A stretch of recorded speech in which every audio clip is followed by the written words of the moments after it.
Hey guys, my name is Nowruz and today let's talk a little bit about Nowruz.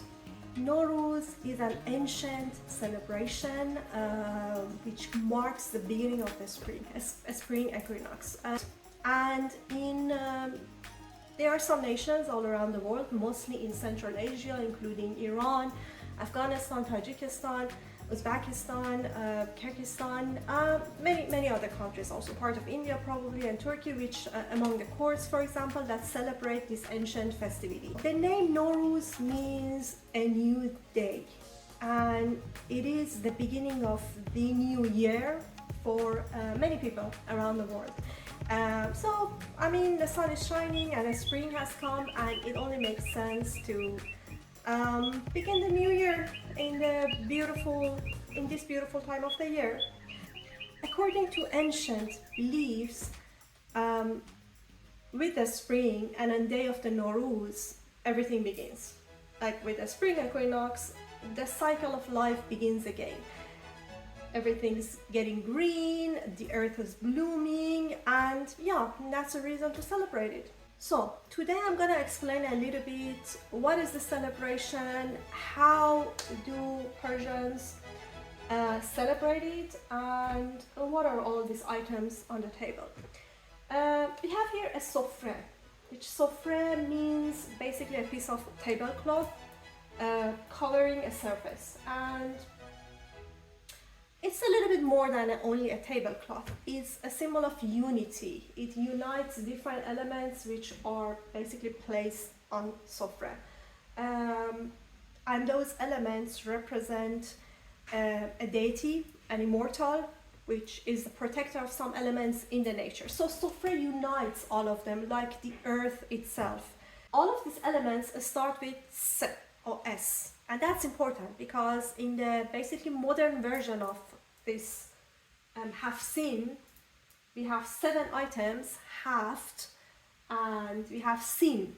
It means 7, Sin. It means 7 items, and that starts with Se. And that's why we call this Sofreh Haftsin. I said that the items on Sofreh, they represent a deity in nature, a spirit of nature, sort of, and also the god itself included. So let's go back a little bit and talk about the ancient Persian belief behind all of this. According to very old beliefs, that this belief goes even before the Zoroastrianism in Iran. Zoroastrianism was a period in which actually it lasted a few thousand years, and it was Zoroastrianism was the official religion of Iran before Arab invasion and Islam. And even before that, there were certain beliefs among the Indo-Aryan or Indo-Iranian people. Those people believed that there is a deity, there is a god, and the god is living in a certain time and space. So this god is basically god of time and space. And he or she, because it really doesn't have a gender, and in Persian language also the pronouns really, they do not have a gender. So, but let's call that deity a she. She is meditating for 1,000 years to give birth to a child. But after 999 years, this deity or the god doubts that if all these years of meditation is going to be fruitful in the end, and if she can give a birth to a child. And at that moment, she becomes pregnant. A twin will come.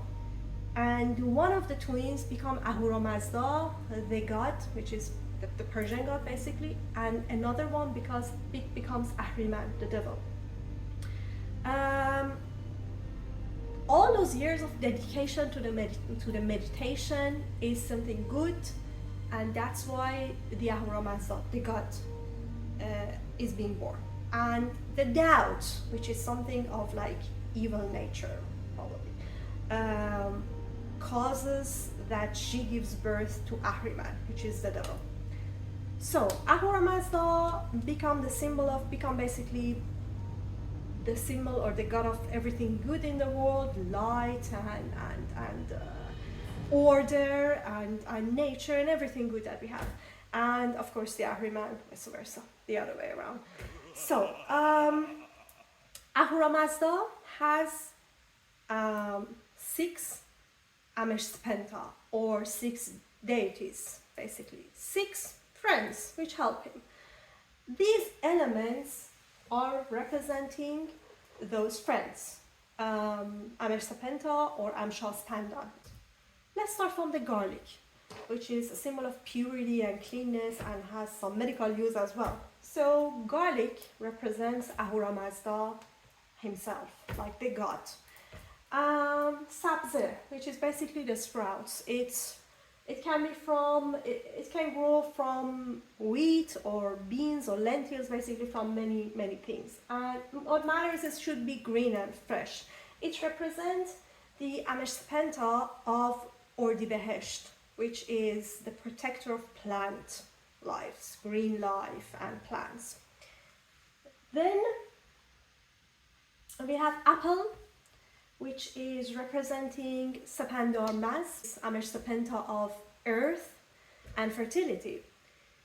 We have Senjet, which is the English name is silverberry, and it represents the Amesha Spenta of Khordad, which is a symbol of love, basically, but also like wisdom. So there is a little bit doubt here, which one exactly, or maybe both. Then we have Serke here, which is a vinegar, and it represents Amesha Spenta Amordat, which means first of all immortality and also patience. You know how much you wait for vinegar to be produced, so that kind of makes sense. And you have Samanu, which is something. And you have Samanu here, which is a product of wheat.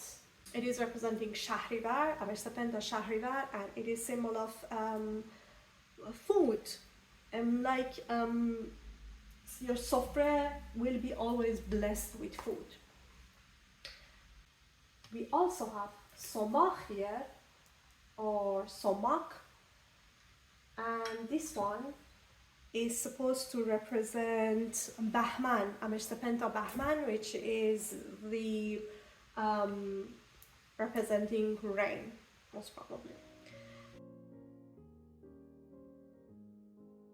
So, why I say most probably? First of all, if you have noticed, all of the elements here, the Persian name of them, Sir, Sabze, Serke, Sib, Samanu, Somach, and Sekke, which is also representing wealth, basically. It is supposed to bring you wealth if you put Sekke there. Sekke usually in the water.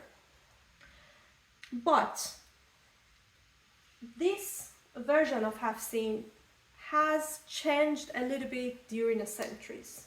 It means the very original way Zoroastrian used to place items on the Sofreh was not entirely like this one.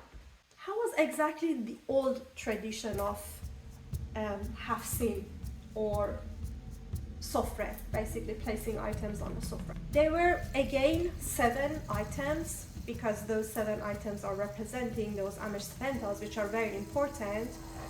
But it was a little bit different because, for example, Ahura Mazda used to be symbolized by a branch of cypress. You used to put cypress there. Cypress is an evergreen tree which is always alive. So you can say that it can represent Ahura Mazda or the god himself. Then you had also the holy book of Zoroastrians that used to be on the table too. Then you had milk and egg here. By the way, we still have egg here, like a little bit like in Eastern, which you color the egg. That's exactly the same. So you used to color the eggs as well here for Haftsin. But the egg, and also usually sometimes milk, it represents the Amesha Spenta of Bahman, which is the protector of animals. Also, another reason to put eggs here is that because, again, and according to ancient beliefs, their creation of human was the last stage of all the creations. So egg sort of representing the creation of the human on that last stage. Then you have Amesha Spenta of Ordi Behesht. This time is a little bit different because Ordi Behesht is protector of fire, and then that's why you have like a candle or something here. You also have Amesha Spenta of Shahrivar, which is the protector of metals, all the metals on earth, and that's why you usually put, you don't see it exactly, but you usually put some coins or seke inside a bowl of water to represent him and have his blessing. Then you have Khordad, which is the Amesha Spenta of water, and you usually put water, clean water in a bowl, like this one actually. My coins are now inside the water. And you have the Amesha Spenta of Amordad, deity of immortality, and for him you have Sofreh here, which is representing cycle of life again. Everything starts again, and it is growing again in spring. For Sependa Mass, Amesha Spenta of earth and fertility, you have the Sofreh itself. Sofreh, this piece of unity that I told you at the beginning of the video, which you put all the items on it. So that's it. That's all about the elements in the a slightly modern version and also in a very old version, the way Zoroastrian and probably the people before them used to celebrate it.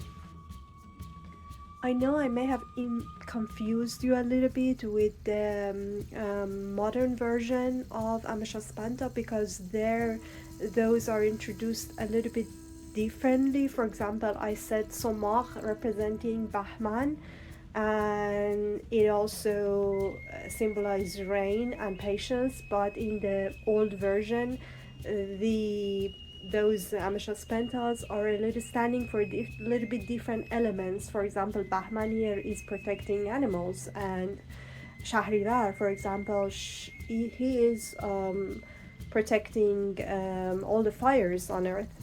It is a little bit confusing, but in the end, the old resources are different, and in those the elements stands for different Amesha Spenta. For example, Amordad is in the very old way, way of celebrating Nowruz, is not standing for vinegar anymore, but for sabze or for the sprout. So in that sense, things has changed a bit, and it's hard to find a unified source of information. But you may wonder, where does it all come from? Like, what is the story behind Nowruz? And I can explain a little bit about that. It all starts with a king called Jamshid. He was not always a king, of course. He was a person, he was a normal person, which was perfect in every sense, like in a sense of physical characteristic, probably, and also like his manners and everything. So he caught the attention of the Ahura Mazda himself. So Ahura Mazda, the god, called for him and said, hey, I want you to spread my words. I want you to be like sort of my prophet. But Jamshid said, oh, I can't do it because I'm not trained for that. I may mess up. I may not be able to do that. And the god said, all right. So just be protector of my creatures on the earth. And Jamshid says, all right, I can do that.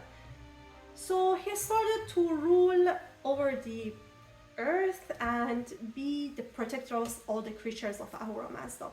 Until everything was so great in his time. There was no disease, no one died, there were no drought or anything evil or bad. Because, in parentheses, anything evil and bad in nature is assigned to Ahriman or the devil.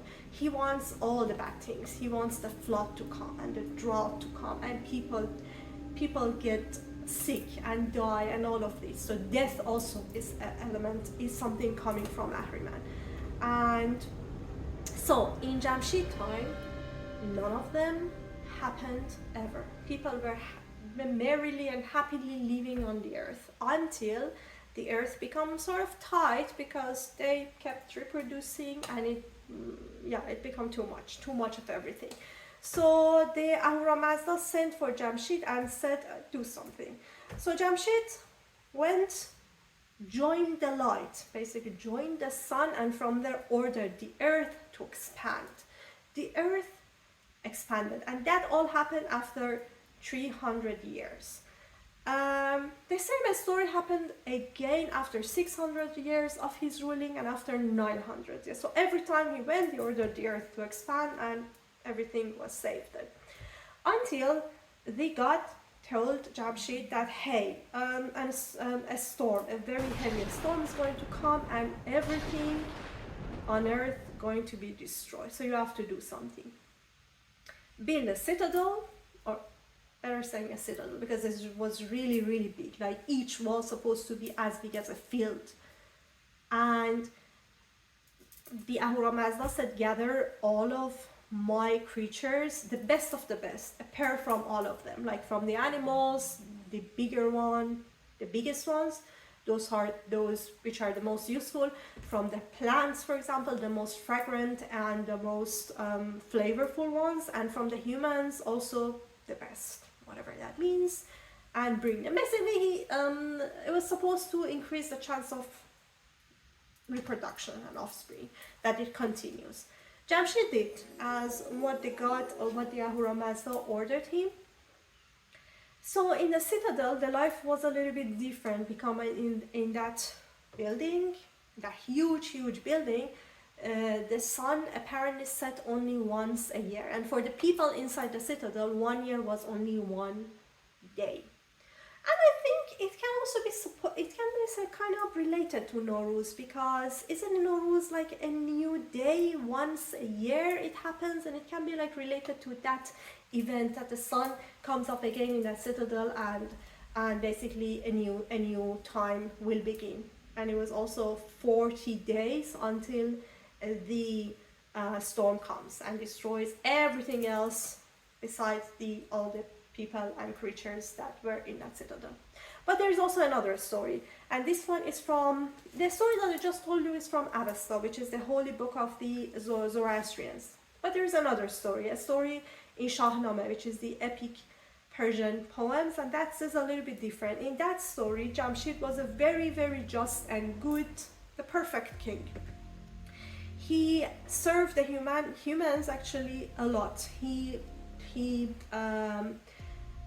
taught them how to make clothes out of cotton and linen and other materials. He taught them how to navigate in the sea and build ships, and taught the human how to extract precious stones and metals from the mining also. So many good things. And at some point, because his father was also a king who managed to defeat the army of demons, actually thieves, according to, again, Zoroastrian sources, because thieves were the bad guys. And but these had sort of a magical power, you know. It's something in parentheses again, that the concept of thieves in Zoroastrian religion is a little bit different than the beliefs before, the Indo-Aryan beliefs, which in that thieves were actually good guys. Thieves were sort of a deity themselves, you know, representing the nature. But it got replaced by Amesha Spenta after Zoroastrianism, and now thieves became like symbols of evils, those who wanted chaos and bad things in the nature, you know. So the father of Jamshid was able to defeat the army of thieves, and thieves were serving for generations. His father and actually father's offspring, including Jamshid. So Jamshid ordered the thieves to take his throne to the sun. He was sitting on a throne of all gold and jewels, adorned with jewels, and the thieves flew to the sky. he was sitting on his throne and the sun was shining on him and he looked like a sun himself. And the people on that day, on a specific day, which was a very happy day, and everyone was so happy. People looked at him and said, oh my god, Jamshid looked like a sun himself, and they started to celebrate that. They started to cheer up, and that day was called a new day, which is Nowruz. And in that day, people started to grow sprouts, sabze, and call that Nowruz. And, there are other stories surrounding Nowruz, but I picked these two. I put also the sources in the description if you want to read more about it or know more about it. And that's it. That's all I have to say about Nowruz and Haftsin. 7 items start with sin on the Sofreh. And I hope you enjoyed this video. Let me know what you think about it in the comments below, and I'll see you in the next video. Happy Nowruz!